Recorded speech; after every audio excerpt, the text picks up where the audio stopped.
Damn, Super Bowl 60. Yeah, you know what else I like? Tell me. Michael Strahan is here. That's right. The one and only. We're going to talk his career, giant Super Bowl run, and so much more. Oh, yeah. Before we get into any of that, we're going to start with some of that new news. New news. New news is brought to you by Sleep Number. How about it? Such a comfy sleep. Every single time. Jason, do you know your sleep number? It changes. I think right now it's a 55. If I'm not mistaken. You are a soft sleeper. What are you? You firm? Yeah, I'm a little firmer. I'm around the 70s. I like a good 70. I fluctuate between 55 65. Nice. All right, Trav, you're officially a mattress man. Yeah, baby.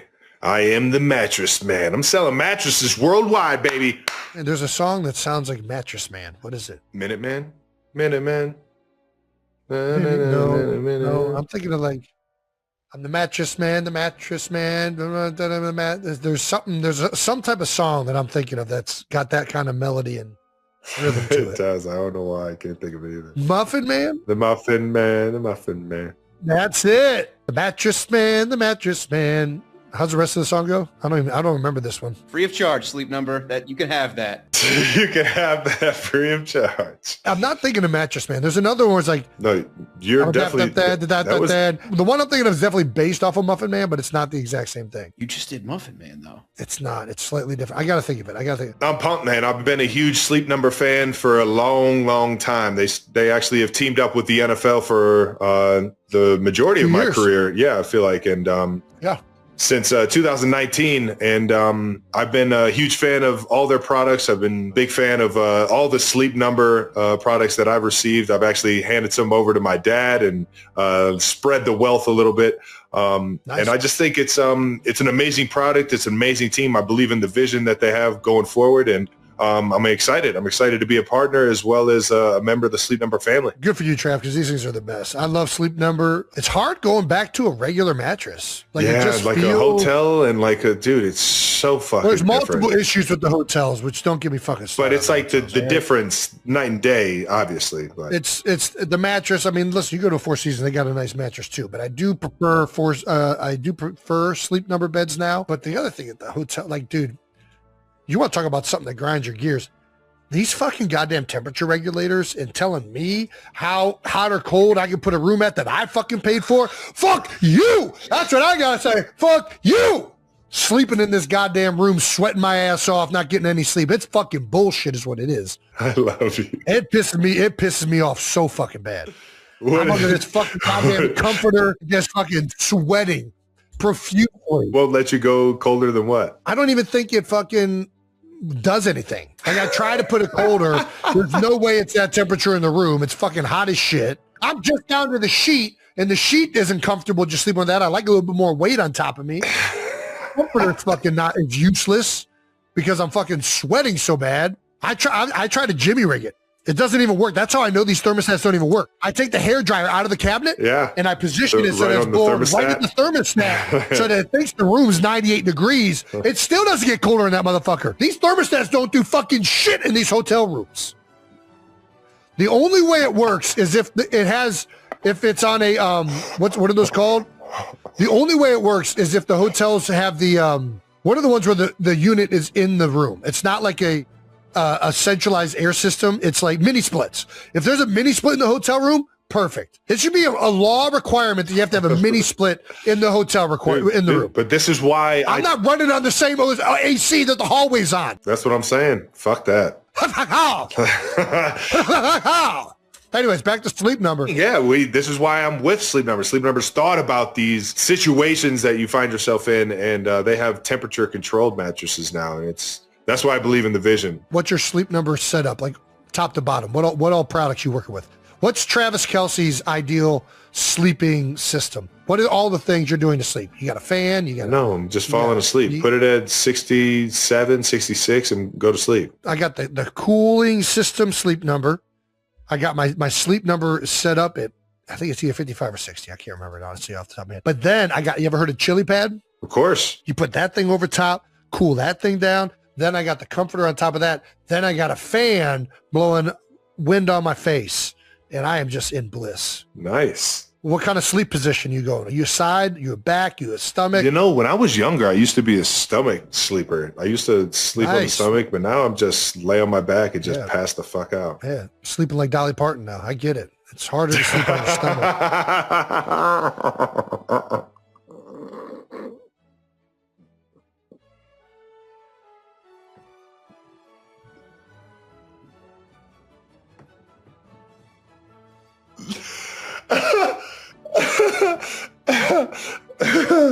I fancy myself a side sleeper. It's your right side, left side. You just go back and forth all night. Yeah, I go back and forth. My shoulders get sore, so I got to switch it up. But I like sleeping on the side. I'm predominantly sleeping on the left side, but I'll switch over to the right side to even it out. According to these pictures, I'm not quite as curled up as a fetus, and I'm not quite the uriner? Yeah. Somewhere in between a fetus and a uriner is where I'm sleeping. Yeah. I usually have I guess I'm more pillow in between the legs. Pillow in between the legs. I'm not the soldier, but I'm the starfish for sure. Like I'll sleep on like the outer hip and I'll still have my shoulders flat. If I sleep like that, my mouth is dry as fuck, and it's usually because I've passed out drunk and I'm sitting in that position. Chalk drawing on the sidewalk where the guy's just dead. I don't sleep like this either. I'll sleep like here and here. You know what I mean? Like I'm not just like straight up. Are you a split down the middle of the sleep number? Or are you a full sleep? No. Full sleep. It's not the best for cuddling. I like the full mattress because I like to roll into it, roll out of it. And if I'm sitting up, we're both sitting up. It's really good for getting actual good sleep because now Kylie likes to put her side up because especially when she's been pregnant, she really enjoys the ability to sit up top. There you go. And for me, when I snore, she can just raise my side and then I stop snoring magically. So there's a lot of benefits to independent top usage that we certainly enjoy. I'm excited about this partnership with Sleep Number. Obviously believe in the product, and I'm excited to work with them in the future and create some fun opportunities with you guys. So. Oh, we're also going to announce another huge announcement. New merch. That's right. We're doing a giveaway of some of our new Pro Standard sweats. I'm not going to lie. They are incredible. I'm a big fan. I would tell you if I didn't like it. Yeah, as you know, Jason is very open with his opinions. I think a lot of people like the soft, fuzzy, fluffy interiors. I'm out on the soft, like fluffy, fuzzy. I'm in on those too. I like this hoodie though. Oh, no. This is a good wear and tear. I like you could go through some shit on this. This doesn't feel synthetic at all. It feels like a natural fiber that my skin doesn't feel at all weird about. I don't like the texture of those fluffy things. And then it's like, it's just polyester and it's made of shit, but not this fucking thing. This thing feels real good. All right. Here's how to enter. Follow New Heights and Pro Standard on Instagram and comment your favorite moment from any episode so far on our giveaway post. And we're going to pick three people. Wow. Just giving these things away. All right. Pick three people and we're going to send you a New Heights Pro Standard kit. I'm excited about this Pro Standard collab, man. They do it right, and it took like a few just like test runs on what they have to offer, and man, I absolutely love it, man. It's a good gray too. It's a solid gray. I like it. The kit is going to feature New Heights merch as well as a Pro Standard NFL jacket from your favorite team. That's awesome. Make sure you guys check out this new merch and make sure you guys enter to win the kit that features the New Heights and Pro Standard merch. And that about wraps up new news, which is brought to you by Sleep Number, my new exciting part. All right, let's get into some bold topics brought to you by Intuit TurboTax. I say we do it. Jason, you want to do the honors? All righty, our guest today is a 6'5" defensive end from Texas Southern University. He is a 7-time Pro Bowler, 6-time All-Pro, 2001 Defensive Player of the Year, 2-time Emmy winner, a Peabody Award winner, a Super Bowl champion, and a member of the Pro and College Football Hall of Fame. Damn! You know him from $100,000 Pyramid, Good Morning America, Fox NFL Sunday. He's literally been to space. He is still the record holder for the most sacks in a 16-game season. 92 minutes. Please welcome Michael Strahan. I ain't gonna lie, man. That was the best introduction I've ever had. Come on now. Let's go, baby. I've ever had. And honestly, I didn't realize I did all that shit. That's the best part, man. When you got this many things, it's easy to forget. But, man, you've been on some incredible things, Mike. Yeah, it's been fun, man. It's been fun. What's your favorite thing on that list right there? What's your most football, prized? Super Bowl. Yeah. It's always good. Yeah. It's you know what? Player of the year, all that stuff, and Pro Bowls is great. But as you guys know, when you win a Super Bowl, it's like you can celebrate that together with the guys. And I'm still on a group chat with all the guys on the D-line. Every day, we're hitting each other up. It's either questions, memes, support each other, whatever, encourage each other, or just flat out cracking jokes on each other like we did in the locker room. So, hey, who's the biggest character in that group chat? Every group chat has one guy that's like really. It's just like, all right, here he goes again. Oh man, OC. You know how OC the trip? Because OC lives in London now. He does the NFL. He lives in London? He does the NFL broadcast, and I'm very, very proud of him because he's in London doing an NFL show. And he's won the equivalent of an Emmy in London for years ago for the show. So it's equivalent of somebody here in the U.S. winning an Emmy for cricket. We'd be like, what is that for? Yeah. So OC been amazing. But I've noticed every time I talk to him or I listen to him, all of a sudden he's got this deep English accent. I'm like, oh no, he went over there and just got a look. Just no, you went to Troy. You lived in Atlanta. No, man. Yeah. Well, he's the character. All the guys, the characters in their own right. That's great. I love that. Listen, the D-line is notorious for being the one room in the entire building that just has just one on top of another, just different lifestyles, different dudes, and just some of the funniest guys ever, man. I don't know if you spent a lot of time with Chris Jones, but he is one of my favorite people of all time. I guarantee you he would light up that group chat like no one else, man. But I tell you what, man, I got a chance to see Chris this season. We came to your guy when you guys played the Eagles and on the road. We were in Kansas City, and I got a chance to see Chris after the game. And I tell you what, man, I love the dude. I wish I could have played with him. I'm telling you, man. He's unblockable. And the knowing Spags' defense, because Spags helped me win a Super Bowl. Oh, yeah. I would love, man, I love to play with Chris. Let's get into it, man. I got to ask you, you already mentioned my guy, Coach Spags, man. He's one of my favorite guys.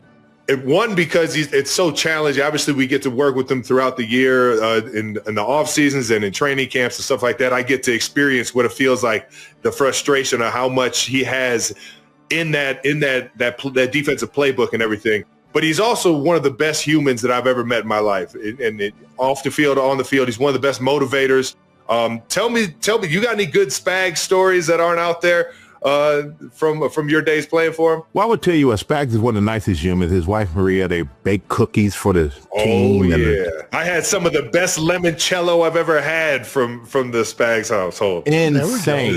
But the thing is, the crazy thing is, I have no bad stories on him because he's such a good guy. But I will tell you this: my last year in the league, we start out 0-2. We gave up 80 points in 2 games against the Cowboys the first week, and then I think 45. Then we gave up 35 against Green Bay the second week. Damn. And Spags comes into the meeting room guys, you think you're going to show up in that meeting room, you're going to just let everybody have it. You're like, oh, yeah, we're garbage. We're going to hear how garbage we are. Dude walks in and goes, hey, I want you guys to know, just trust what we're doing. Trust the defense. There's not one of you that I would trade for anybody else out there in the league. Now, I know he was lying. Yeah, of course. But I had a few guys, I'm like, Coach, I got right there. No. But he made us believe in, like, okay, you stick with him. Believe in the system. Believe in this dude. Believe in each other. And we just turned it around, man. And all that, I contribute all that to Spags and making us feel good when we should have. Most coaches make you feel bad. I do got to ask you, because one of the things that stands out with Spags is his blitzes, right? He can give it from every single direction, zero, zone blitz, man pressures, games, all that stuff. But I know as a defensive lineman, that's not always what y'all want to do, right? Especially when you're the great Michael Strahan, sack leader. Coach, don't have me slaying and angling. Just let me beat the crap out of this tackle right here. What did you feel like playing in that system? I'm assuming he probably called less blitzes with you on the field. Probably didn't need to bring more than 4, quite honestly. Yeah, there you go.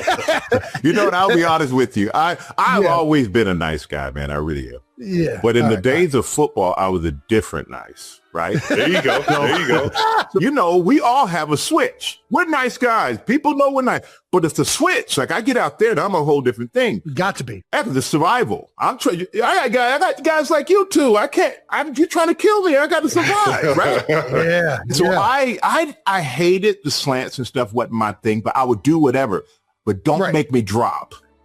Yeah. Even though I do have a few picks in my career, one against Washington back in the day for a touchdown. But don't make me drop. Why you dropping the best pass rushers and you got these little light in the ass dudes running in there getting rejected from the club? I mean, dudes are getting thrown out of there like, don't come in the club with fake IDs. Yeah, but I just didn't like dropping. I love pass rushing. You know what I love most though? I love playing the run more than I love playing the pass. Really? That's surprising. Absolutely. I don't hear a lot of DNs say that. Why do you say that? Just because it was more like toughness, more like inserting your will? Like what is it? 100%. And I felt like it was toughness. It was inserting your will. It was literally, I can take the life out of a guy. I look in your eye and I can see if you wanted to be there or not. And that was important to me. I wanted to look in your soul. I wanted to take your soul. And I was going to just go every play. I just looked at it like this. You and me, every play. I ain't going to quit. Let's see what you going to do. And when we turn on that tape tomorrow and we watching it, I will not be embarrassed in front of my teammate. I just will not. We gotta just jump into it, man. My guy Greg Olson, man, he told us an amazing story last week on our episode with him about his welcome to the NFL moment, where they decided to run power as a rookie at Michael Strahan. We had a home game my rookie year in 2007, and Michael Strahan is playing like a, I don't know if he was in a 4-point stance, but it felt like he was like an 8-point stance. And he was playing 6 technique, right? So he was like on my head. The worst. But the worst. And like you go too far inside and he just caves you down. You stay on his outside shoulder and he just presses you back. And I'm like, I'm going to bring everything I got. Everything I got. I'm bringing it. Well, he like 2 gaps me. He locks me out, presses me, head in the hole. He takes me into the fullback, into the backside pulling guard. Oh no. And I was like, I ran off the field. Swab the hole. I guess you threw him across the line of scrimmage onto the other A gap. Do you remember this play? I do not. I was going to say there's no chance. No, that was just a regular Sunday. You know what I'm saying? I don't remember the play, but I did have this thing where my first coach in the league, Earl Leggett, rest in peace, Earl Leggett. He was Howie Coach's coach with the Raiders back in the day, and that's why Howie and I have always been so tight. But Earl, man, he worked us more than anybody. I couldn't survive more than 2 or 3 years in the league without him because he taught me technique that lasted my whole career. And I just couldn't rely on being athletic. But Earl had this thing. He said, if any tight end in this league blocks you, son, you should be ashamed of yourself. So anytime I saw a tight end, it was like, I'm going to literally, I got to kill you. Like I got to murder you right now. I cannot. I got to watch the coach. And Earl would talk bad to you. Oh, he talked so bad to you. Oh, Kirk, you got to fight him. I can't go out there. I'm too old to fight for you, son. He would say some other things I cannot say on this podcast that get me in trouble. I love some good old ball coach, man. It literally made every tight end I lined up against made me like salivate because I knew I had to embarrass him. I couldn't be dealt with like that. But I'm glad Greg remembered it. That's what's important. There you go. That's right. Yeah. But I love Greg. He's the best too, by the way. Oh, the best. You know it. Yeah. That's too funny, man. I had to ask you about it. We mentioned earlier that you're the sack leader for 16 games. You made the comment, obviously congratulated Myles Garrett and gave him his flowers because that unbelievable feat that he accomplished as well, being the sack leader for 17 games. But have you heard the claim that that Bubba Baker, Al Bubba Baker, actually has the sack record from his rookie season in 1978? Okay, I dispute that. My question is, what would Michael Strahan be doing to an offensive lineman in 1978? Oh, man. Well, at 7 years old, I'd be getting out there getting beat up. But you know what? He might. They didn't keep the records until later, which reason I disputed is not for myself. When I was coming up, man, one thing that I loved It's that guys I admired, like Bruce Smith, Reggie White, Chris Dolman, Dexter Manley, Charles Mann. Every time I got a chance to meet these guys, they like took me under the wing and was really great to me, man. I couldn't believe it.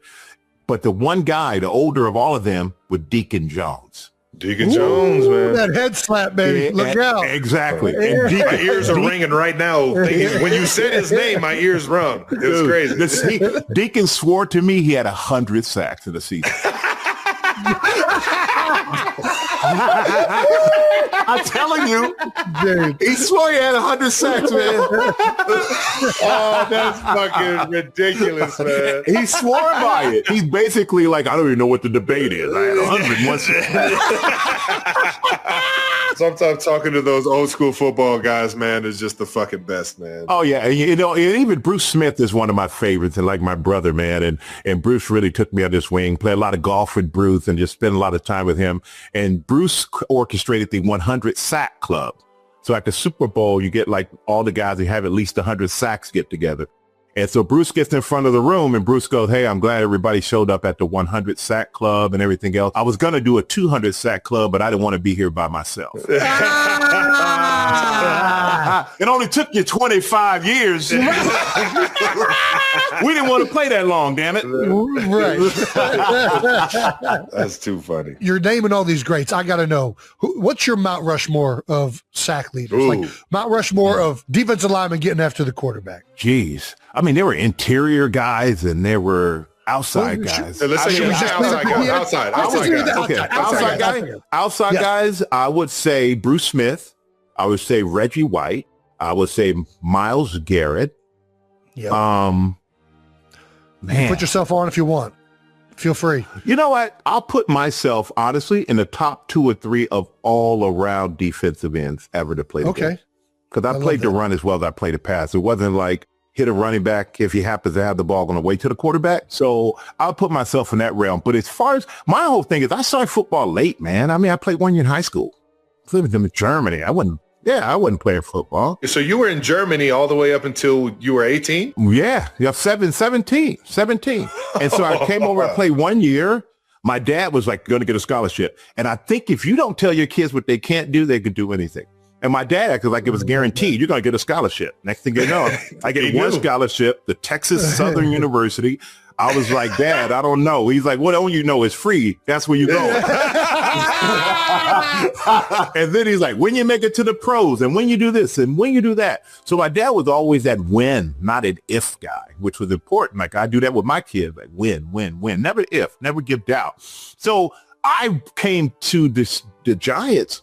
I mean, I was at TSU, man. I was just basically relying on athletic ability, just running and working until a guy got tired and then I'd make plays. But I had no first 3 or 4 years. I didn't know the game of football. You know, I was always behind. So I always wonder what it would have been like had I had the opportunity to like learn football at the earlier age. But I'm kind of glad I didn't because it always made me interested. Always. I'm always interested in football now. Like I watch stuff now. I'm still interested in the game. I didn't beat myself up. I feel better now than I felt when I retired. So that's amazing. Yeah, I got lucky. I got really lucky. That's awesome, man. When you came over, when you were 17, 18, I believe you were with Art Strahan, right? Your uncle? Oh, my uncle. Yeah. I stayed with my uncle. He played a little bit in the league, right? Did you learn like at least the basics and understanding, you know, the old put your forehead right through the chin or Did I? Man, I came over to stay with my uncle. I didn't know, really, I was green. If there was a color deepest green you could find, that was how green I was. My uncle would take me in the front yard because he played 7 years in the league. Oilers, Falcons, all that stuff. He would take me in the front yard, man. He would just be slapping me around. This is how you fuse the arm. And you know, my uncle's like 6'7", country ass strong, big old hands, man. He just beating this teenager up in the yard.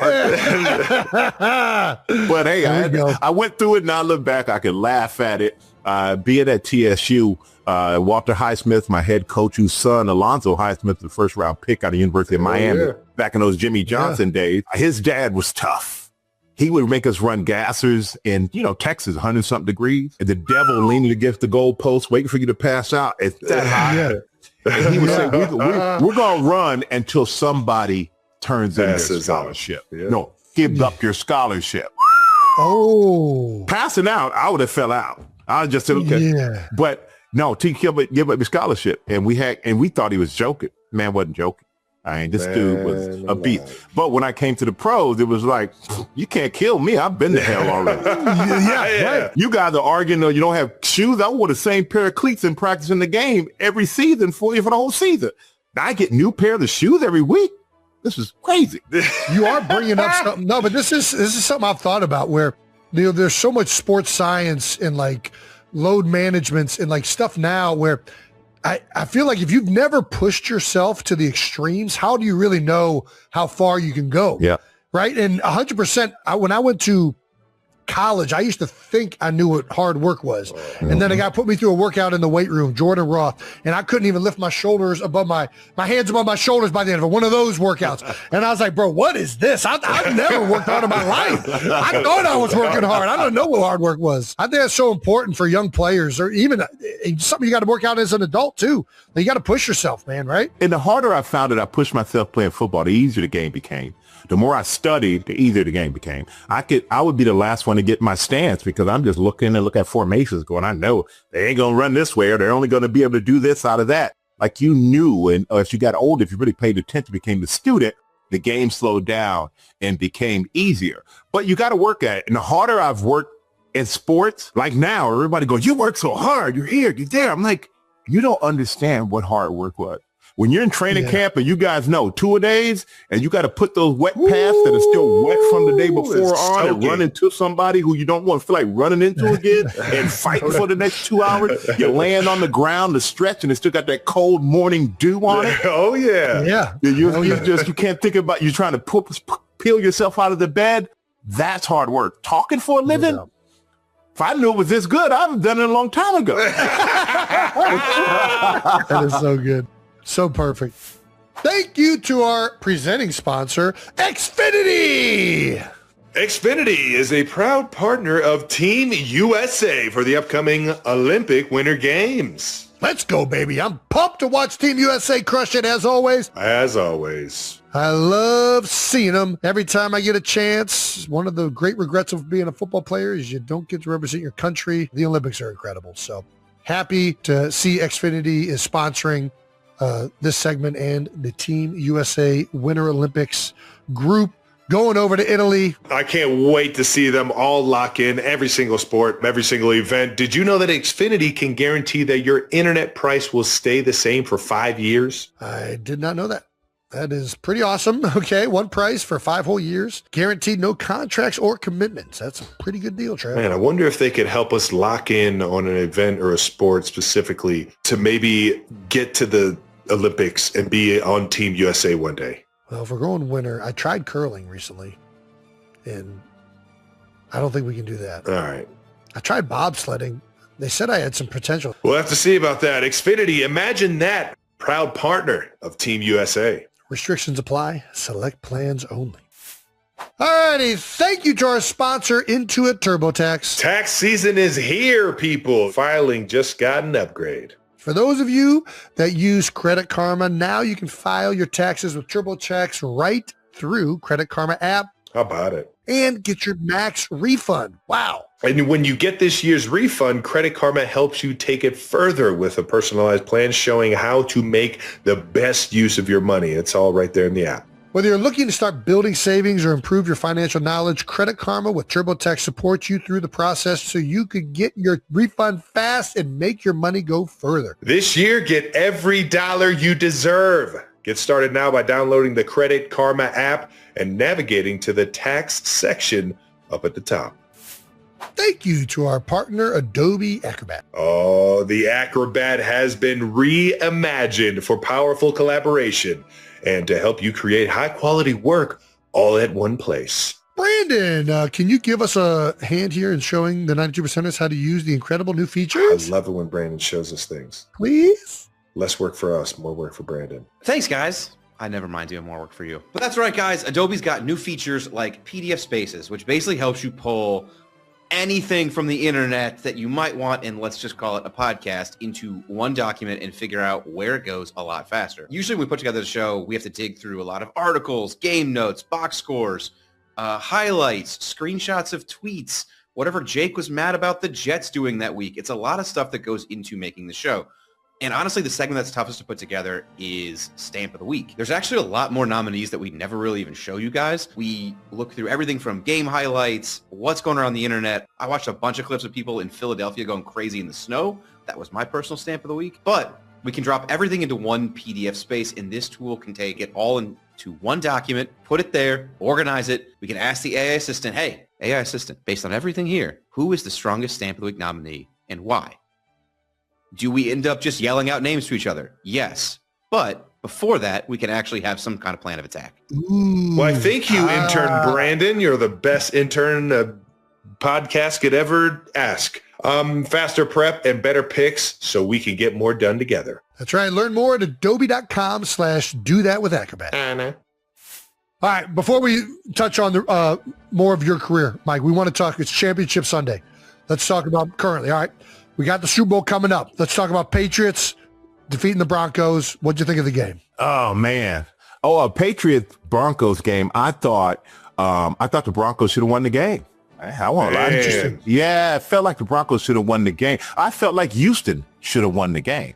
Houston had some bad bounces that went their way on some strip fumbles and all that stuff. If they recover a couple of them fumbles, Will Campbell, everybody wants to get on him. I'll give him a couple of sacks. He fell on those 2 fumbles and saved them. And I know nobody tries to play bad, but C.J. Stroud just need to give him something, man.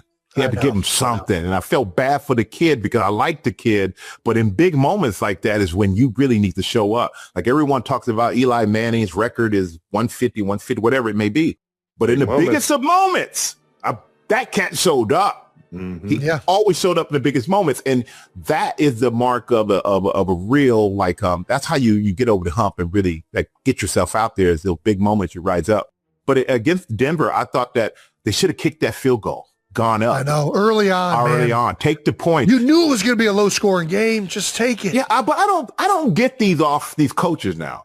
Because fourth down now is automatic. Go for it more than it's not. And I get analytics. But you got to feel the team. You got to feel the situation. You got to, I got to back a quarterback, and weather's awful. I felt that naked coming from as soon as they thought about it. You know what I mean? Because I believe they called a timeout to think about it. Yep. I felt it from that point. I'm like, man, they're about to run a little play action boot. Yeah, and I felt bad for Sean Payton because Sean Payton coached me back in 2000 or something like that. I love Sean, and I talked to him the day before the game, very confident what they were doing. But in playoffs, I felt like just take the points, man. Take the point, put pressure on New England, especially on the road, to beat you with a great defense like they have. And their defense had been playing great up until that point, right? Like it was just like, man. And the Patriots defense ain't bad. So you need to take the points that you can freaking get. When you can, yeah, I hear you. And I think Seattle game was great. I mean, that was a great game. The Rams had opportunities. Awesome. That fourth down stop on the fourth and goal. The red zone. Yep. The muff punt. That really was kind of big turning point of the game, even though the Rams came right down and answered. But I'm happy for Sam Darnold. So happy for that dude, man. Yeah, I played in New York. It's hard, man. And he comes in here, the 3rd overall pick, doesn't go well, gets beat down mentally, physically, and then 5 teams in 8 years, and everyone thinks he's washed. And then he goes to Minnesota, plays well last year, but then they get beat in the playoffs, and they're like, he's done. This guy can't play. Why Seattle pay him all this money? Well, now you see why. I mean, it's been awesome to see the resurgence and see him answer the critics again. Like you're always rooting for the guys that have been down and out, and to answer that. His ability to take that heat from everybody and still be the calm, cool, collected cat that he is, the confident guy he is in his abilities, man. I've always been a big fan of his, man. And it's cool to see him finally get it, dog. But I'm with you. I thought the Broncos had a really, really fucking good chance, even with the backup Stidham in, man. They could have gone either way for him. But what do you feel about the Super Bowl, though? What do you two feel about the Super Bowl? Are we allowed to talk about that now, since you got to talk about it, Jason? I've learned about this TV deal. You can't give all your secrets out right now. You got to hold some back. We ain't holding back over here. I think it's obviously, the Seahawks look like the favorite, right? Their defense has been so good all year round. That offense has been fantastic. Pat's offense has struggled throughout the playoffs. Now, they played some unbelievable defenses, right? They played the Chargers. They played the Houston Texans. Then they've just played the Broncos. They're going to get another test with the Seahawks, who have another amazing defense. Yeah. I don't know that people are giving New England's defense, including myself, enough credit. Like, I thought the Broncos, I was like, I don't think the Patriots are going to move the ball on the Broncos, but I didn't really think about as much as like this New England defense the last really 3-4 weeks is playing really good football. Well, The way they're blitzing, they're doing a good job of mixing up these max pressures and these zone drops and simulated pressures. And I just think they're doing a great job as an entire unit right now. So if I'm picking, I'm going Seattle, but I'm looking forward to a good game. What do you think? Well, I mean, Travis, you're still playing officially, so you can't say nothing, okay? I can't say anything. I'll say this. No. I'm at least interested in the big matchup on outside the numbers. Now, that's going to be a fun fucking matchup right there. Two young, up and coming, get both of them at the top of their game right now. I'm excited for that matchup. You know what's so funny, man? We're watching a game, and JSN catches a touchdown. He's just catching balls, converting, doing all these things. And we're like, it doesn't even look like he's working. Howie's like, Michael, it doesn't look like he's working. So he catches that touchdown wide open. And I'm like, how in the world, if you're going to cover anybody, that's the dude. How's he get open? Keep an eye on him. And you know what Howie said to me? He goes, that's the same thing we said about Kelce. I said, everybody knows he's going to get the ball. How the hell did he get open? And I think I said that to you when we were making some golf tournament. And I was like, dude, I got to hell. But it's going to be, that's going to be a great matchup, man. It really is. I think Seattle had the edge. I feel like they're physically a dominant team. Leonard Williams, these guys, I don't think it's going to be a cakewalk because we all know from our win against the Patriots, one game. Football's not like the other sports. You get the best of. If you don't show what you're best at one day, it's a wrap. So I feel like Seattle, but anything can happen, of course. Right there with you, dog. Let me ask you this. A lot of people complained about that Broncos game this past week because of the weather. Where do you stand on snow games? That's fun. What are you talking about? Are you kidding me? The elements. I knew you'd be in it. You were a real one, man. I know it. You know what? I was like, man, when you hit somebody, you just slide. Well, you know what? It's just so good. Now, if you would have asked me, how is it to be like 25 degrees and raining? That's when I'm out there looking, going, ooh, when it's just over. Cold rain is different than snow. That's a good point. Well, I prefer it. I love snow. I love rain, warm rain. Probably my favorite thing of all. Oh, interesting. I like sitting outside in the rain. I don't know why I just said that, but I do. All right, let's go. All right. Are you like in the rain or are you covered? No, I like being undercover. Garage open. The smell of rain. Yeah, garage open. I like that. I thought you just walking out there with sitting in the rain. I'm staying in the rain. I'm like, it seems like it's something that just needs a little deeper discussion in a private setting with somebody called a therapist. That's too good, man. All right, let's throw it back to when you were in the Super Bowl, man. Did the 2007 Giants have the hardest path to the Super Bowl ever? Ever? Yeah. Yeah. You know what? I probably would say yeah. I mean, we were a 6 seed. We had to go to Tampa. Wasn't too worried about Tampa. Had to go through John Gruden and the Bucks. Then once we went to Dallas, I ain't gonna lie to you. All my stomp you out speeches, if you look chronologically, I was like, stomp them out. Dude, they're talking all kinds of crazy. We got to Dallas. I'm like, yo, it's been a pleasure playing with you guys. But in my head, I'm like, this could be it. This could be it. 15 years, I'm done with nothing. And so because they were stacked, man. And then we go to Green Bay, and you're in Green Bay, and all your like the history. They're like brainwashing you on TV, and you're sitting in your hotel room, and it was so cold that you had a cup of warm water, and you threw it up, and it just turned into like dust. That's crazy. That was so cold, man. But well, I think we had the toughest road. And then we played the only team. I mean, they were undefeated. 18-0, and they had a group of all-stars. We just produced this documentary on our 2007 Super Bowl team that's coming out. And I was watching a cut the other day, and I was watching with a friend of mine, and he go, Randy Moss, Tom Brady, Brewski, Sayal, Rodney Harris. He just started naming all these guys. And I'm like, yeah, this team they were beyond. Every reason they were undefeated. Yeah. Yeah, they were beyond. So, yeah, I think we had the hardest path. And thank God we won so I could retire.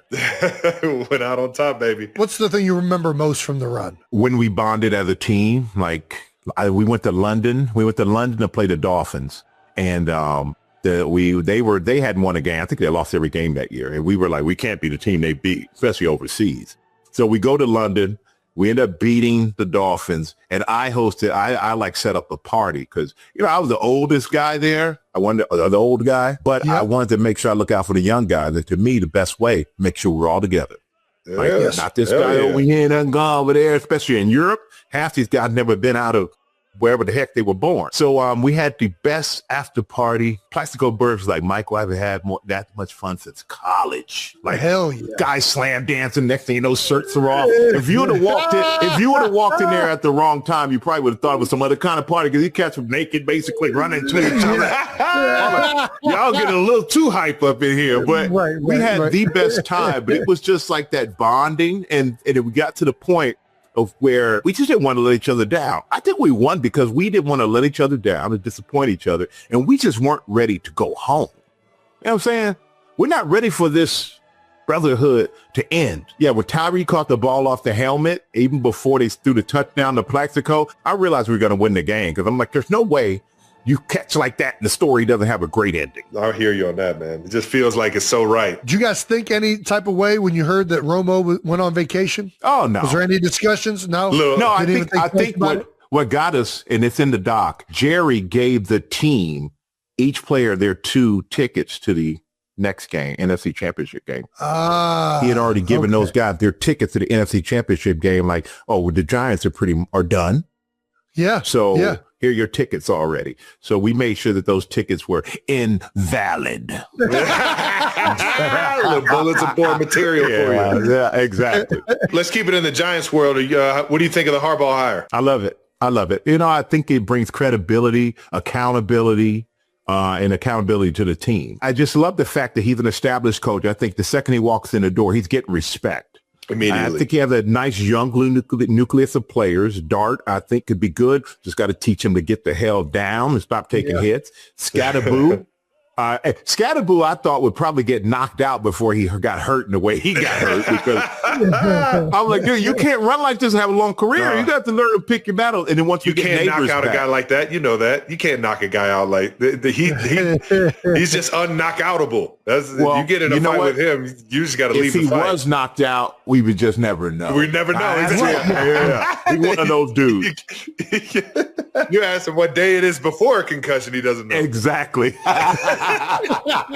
Is he concussed? No, that's how he is always. Don't worry about it. Every day is Sunday. He says this all the time. Every day is Sunday. But I love it that he brought a lot of energy. He and Dart brought a lot of energy, a lot of swag for these young guys. We haven't had that with the Giants. It's always been like conservative type stuff. But I love we got a good defensive nucleus, I think, and just some pieces here and there. But I love Harbaugh because of the credibility, man, the respect that he's going to demand and the accountability because can't get away with some of that stuff. I think some of the guys were getting away with from what I've heard over there. I think he's going to make guys more accountable for their actions and make sure that they focus on playing the game of football, which is what it's all about. That's how you make your living. Focus on it. That's right. Heck yeah. I got to ask you, this Super Bowl coming up, is there anybody in the game in the trenches that you're looking forward to watching? Who are the guys you're like, man, I love watching these guys play? I love watching Leonard Williams. I love watching Leonard, who was with the Giants. We see like we have great players, and when we let them go, they go on to be all world. Yeah. I mean, Leonard. I'll tell you this. Everybody in Philadelphia knew how good Leonard Williams was. I can tell you that, man. I thought you were going to say Saquon. I was about to just slap. Well, that one too. But but Leonard is a beast of a player. So I love watching Leonard. I like watching D-line battles because, that's what those trenches is where I live. So anytime I see a quarterback back there just bouncing up and down, no pressure, I'm pissed. I ain't gonna lie to you. I'm so pissed. Yeah. I'm like, dude. And when I see guys running there and just go straight into a guy and they just hold on to each other and dance, I'm pissed. Like, dude, look like you're trying to get there. You don't have to get a sack, but pressure making them feel your presence could be a disruptor. And there are times, man, I wake up and I'm like, one time, I ain't gonna lie to you, about 2 years ago, maybe even less. I'm like, man, screw this. I'm coming back, man. No way. Phillip Rivers decided. I'm like, I'm coming back. Come on. Man, my body feels good and ain't really no surgeries, nothing. I'm good. You could give them a good 4 or 5 games, huh? Well, just a quick 4 or 5. I did one workout and I changed my mind. It made me realize, oh hell no, that ain't happening. I'm past that's done. Nope. Now I'll just Google me. There you go. Yeah. Go on YouTube. Look it up. As an all-time great pass rusher, what would you say if somebody was going to say, like, how do you rush a passer? What's the art? What are your keys to getting after a quarterback, to beating the offensive tackle? I always tell people pass rushing is about athletic ability and all it is, but it's like chess to me. That's why I love doing it. Is I was known as a bull rusher. You go back and watch me and John Runyon. It was like, bro, I have seen those clipped over and over again. I love it. It's epic. Yeah. But I had to have strategy against him because that was the strongest. Once he put them hands on you, I might as well just stay into the next play. But I learned, and I used to do it to everybody. I know when you watch film and I self-scout, I watch myself to see. But I know guys expect me to bull rush. So you know what I do? Bull rush the shit out of you. First 3 rushes. Yeah. The first 3 rushes. Up the field, first step, second step, plant, turn, head in the chest, lock out, and don't stop your feet. Don't press and then start a run. Nope, right through you the whole way. I don't even want to sack. I just want to make you hop and get back in your quarterback's face. And then after I do that, I'll look at you and go, hey, a little bit stronger than it looks on tape, huh? Like you thought you were going to stop that. You knew it was coming and you couldn't stop it. So I hit you with that 3-4 times. I ain't worried about a sack at that point. Then big down comes up. I run up, plant, give you that same look. If you're a big dude, you don't want to get pushed back. So you squat and you lean, and then I chop you and come across the out round. Then I beat you. I make the play. And then in your head, you're like, oh, my God, push me back. He beat me to the outside. Next time I come up, I give you that fake power to outside move. Then I'll give you a power. Then I give you another fake outside and power to outside move. And then need another big play, give you the fake power to outside, make you think I'm going outside and club you come inside. But now I beat you straight over you. I beat you outside. I beat you inside. And then I look in your eye and I see you don't want no more because you don't know what's coming. That was to me the strategy and the psychology of football. But I didn't talk much unless you talk to me. Oh, and that reminds me, Greg Olsen play. I do remember that play. Olin Cruz, the center. Oh, yeah. He had pissed me off. He had pissed me off. I remember that. What did you cut you? He cut you on a TV or something like that? He did something. Yeah. And he was talking, and I took it out on Greg. I do remember I was pissed.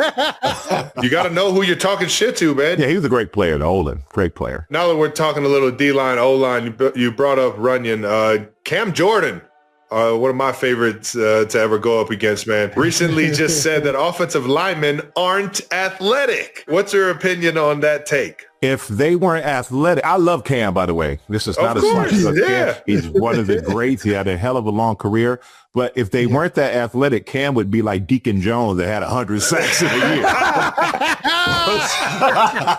First of all, and I wish people at home who really love the game could get a chance to come down and watch some plays from the sideline to see how big, strong, and fast these big dudes are. And footwork. I mean, these dudes are athletes. Jordan Mailata? You want to talk about Google somebody. Google Jordan Mailata back when he was playing rugby. And you know what's so funny between Jordan and Lane, when we do a lot of Eagles games, obviously, and in person, and I always look at Howie and I say, yeah, man, I wish I'd give him a run for that money. Howie looks at me, he's like, Michael. And in my mind, I would give them a run for their money. But then I'm watching them abuse everybody else, but I'm different. Right. Well, you were different. You were different. Nah, dude. You know what's so funny? I literally laugh. I don't remember. I know I play football and all that stuff and the accolades, and you guys bring that stuff up. But it's so funny that it's very hard for me to even consider myself to even be like a great football player, or, people go, oh, you're a legend, Hall of Fame. It's like, yeah, it's kind of weird to me because I played for respect. That's all I and I guess the respect comes from those type of things. But I played when you're young, you're like, okay, I want to be respected, but I want to make some money, Yeah. But then after a while, you realize making money is not enough to keep you playing a game that's so hard. Yeah. And it's great, but I wanted respect. I wanted that, and I got that, but it still feels weird to me for all that stuff.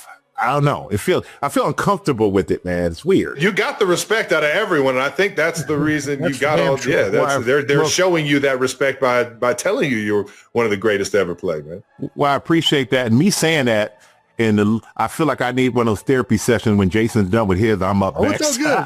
No, listen, straight. You got to figure it out. You already know. You got it all figured out, baby. It's been fun to not only watch you dominate in the NFL, but dominate the afterlife of NFL, man. And you paved the way for a lot of us in that regard too, and gained that respect for a lot of NFL guys trying to kind of walk that path after the game's over for them, man. Well, I appreciate it, and I gotta say, Jason, you're doing a great job with it. And Travis, I'm not even gonna get into what you're gonna do, but you're gonna be great as well. You both are great with this podcast, which is incredible. And and the one thing that I know, and everybody tries to give everybody advice, and I'm not trying to give you advice here, but I just realized advice from you, Stray. You know that. At some point, you never put on another helmet, you never put on another pair of shoulder pads, you never slide those pants on with the knee pads and the thigh pads, you never tape your wrist again. It's final. There is no big three in the NFL. There is no other league. So I realized for me, after 15 years, I'd done everything. There was no way that I was going to cry at a press conference in my retirement because I knew I put everything I had into it. And as long as you know that final, you'll never do it again, then great. That's how I looked at my career. And everything that came after is kind of happened on accident from working hard and enjoying what I'm doing and just having fun. Good things seem to happen. But yeah, man, it's you guys are crushing it and everything that you do. I'm happy you invited me on to do this because I've been watching all these podcasts going, damn, when do I get it invited? Come on now. You've been at the top of the list, baby. One more thing I got to say, though, for people out there watching, it's about character, okay? Both of you have character. You're raised right, okay? And Jason, every time I seen you, you've been the nicest, and your wife and everything that you guys, you've always been great.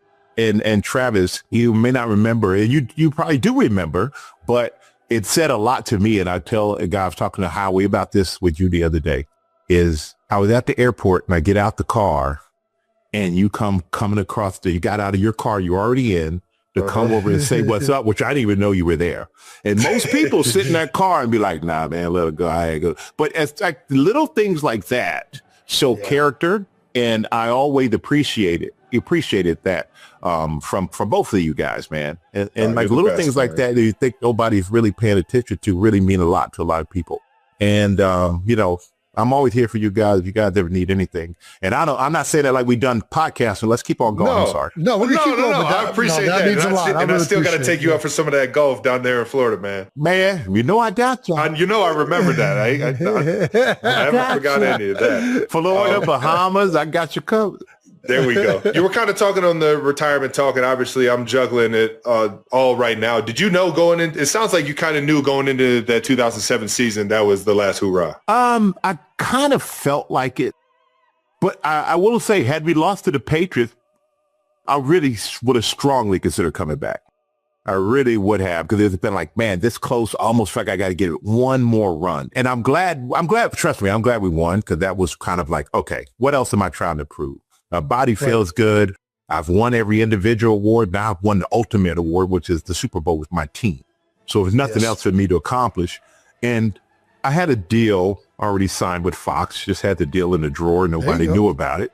So, and so I knew I had a gig after that. And so I was able to kind of ride out into the sunset on my own terms, which is very hard because most people, they don't get to end their careers the way they want to end it. So whenever you have that opportunity, man, you're blessed. And so I realized I didn't want to stick around and be on the team and I have my heart wholeheartedly into the game. and just stick around for what, a paycheck? Stick around so one of these young guys can go, hey, I remember when you used to be. And I'm like, shit, I'm still here. What you talking about used to be? So yeah, man, I kind of went into it with the idea that was going to be it. And I also went into it with the attitude that I don't care about a Pro Bowl. I don't care about sacks. I don't care about nothing. I just want to have fun with the guys for once. How about it, man? Because a lot of the other years, man, the other 14, I'm so worried about winning and obsessed with if guys are on their game. And I started saying, hey, we're all grown. You got to be on your game. I could motivate in every way I can, but guys going to have to show up on their own. And they did, thank God. You mentioned you already had the Fox deal inked. At what point did you know you were going to go into broadcasting? Oh, man. You know, I started just doing stuff because it was fun. Yeah. To be honest with you. Yeah. Hey, Mike, you want to do this? And back then they had a show called Best Damn Sports Show, period. Come on now. Come on. Yes. That was an incredible breeding ground to get your feet wet in television. And so I would go on it on a bye week. I would go and host a week of it. I signed a deal my last year or so where every Monday I would go sit in front of a camera and I would have to do the show every Monday, win or lose. I always showed up because, I signed up to do it. You show up regardless. But doing that show kind of gave me a vibe for broadcasting. Let me know I would like it. I did a Super Bowl for ESPN when I was still playing ABC. I did CBS. I did Fox. I did all the networks. And I didn't really know guys made a good living doing it, to be honest with you. I thought football was man, this is the best opportunity I'll ever have. That's the opportunity I ever have. And so broadcasting was never on my forefront of my life. And I'm very much like this. When I'm in something, you get everything from me. It's my primary. All the other secondary stuff, and I'll make it work, but I'm not affecting my primary gig. So broadcasting was just secondary to me. And I think I got a call from one of these network executives who asked me to go to breakfast with him. So I meet him at breakfast. And the first thing out of his mouth was, how much longer do you want to play football? I never thought about it. And that let me know, damn, they're looking at me to actually have a job and I'm done playing, commentating. And I went to Fox out of all the networks because it was the most fun. It was the most fun. And